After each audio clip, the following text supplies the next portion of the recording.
తమిళనాడులో female government employees కి విజయ్ ప్రభుత్వం శుభవార్త తెలిపింది.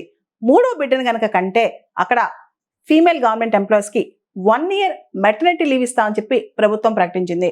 ఇంతకు ముందు వరకు కూడా మూడో బిడ్డను కంటే కేవలం 12 వారాలు మెటర్నిటీ లీవ్ ఉండేది, అంటే 84 రోజులు మాత్రమే. ఇప్పుడు 365 రోజులు, సంవత్సరం పాటు మెటర్నిటీ లీవ్ ఇస్తున్నారనమాట. ముఖ్యంగా ఇది తమిళనాడు రాష్ట్ర ప్రభుత్వంలో పనిచేసే ఫీమేల్ గవర్నమెంట్ ఎంప్లాయీస్ కి ఈ ఫెసిలిటీ ఇచ్చారు. 1 year పాటు మెటర్నిటీ లీవ్ అనమాట, విత్ ఫుల్ పే, పూర్తి జీతంతో. రీసెంట్ గా మనం చూస్తే ఆంధ్రప్రదేశ్ చీఫ్ మినిస్టర్ చంద్రబాబు నాయుడు గారు కూడా మూడో బిడ్డను కంటే 30,000 రూపాయలు, నాలుగో బిడ్డను కంటే 40,000 రూపాయలు ఇస్తున్నారనమాట.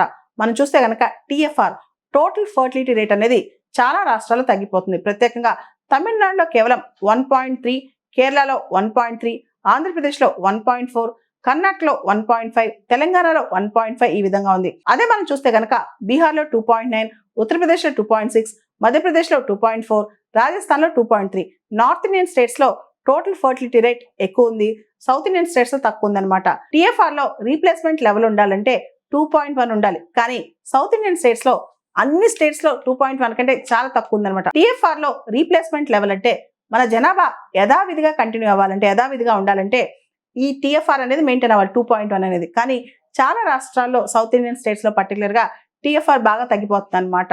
ఎందుకు విజయ్ ప్రభుత్వం తమిళనాడులో మూడో బిడ్డను కంటే కనుక 1 year మెటర్నిటీ లీవ్ ఇస్తామని చెప్పి ప్రకటించింది? అసలు దానికి కారణం ఏంటి అంటే TFR పడిపోవటం, ఫర్టిలిటీ రేట్స్ తగ్గిపోవటం, లేబర్ షార్టేజ్, జనాభాలో యువ జనాభా, వర్క్ చేసే జనాభా భవిష్యత్ అనేది తమిళనాడులో తక్కువే అవకాశం కనిపించడం, దాంతోపాటు ఫినాన్స్ కమిషన్ ఇచ్చే నిధులు కావచ్చు, రేపొద్దున డీలిమిటేషన్ లో MP సీట్స్ అలొకేషన్స్ కావచ్చు, ఇవన్నీ కూడా తమిళనాడుకి అన్యాయం జరుగుద్ది అన్న భావన కావచ్చు, లేదా మైగ్రేషన్ అంటే ఇతర రాష్ట్రాల వాళ్ళు వచ్చి తమిళనాడులో పనిచేస్తారు, లేదు తమిళనాడులో పనిచేయాలని కావచ్చు. దాంతోపాటు వృద్ధ జనాభా పెరుగుదల, అంటే యువ జనాభా తగ్గి పని చేయని వాళ్ళు, ఆధారపడే వాళ్ళు తమిళనాడులో పెరిగే అవకాశం ఉండటం, దాంతోపాటు హెల్త్ కేర్ ఖర్చులు కావచ్చు, పెన్షన్స్ కావచ్చు, ఇవన్నీ పెరిగిపోతాయి. పని చేసే వాళ్ళు తగ్గి పని చేయకుండా ఉండే ఏజ్డ్ పాపులేషన్ పెరిగితే కనుక స్టేట్ మీద బర్డెన్ పెరుగుద్ది అనమాట. వీటన్నిటి దృష్ట్యా తమిళనాడులో ఇప్పుడు మూడో బిడ్డ కంటే 1 year పాటు, సంవత్సరం పాటు పెయిడ్ మెటర్నిటీ లీవ్ ఇస్తున్నారు.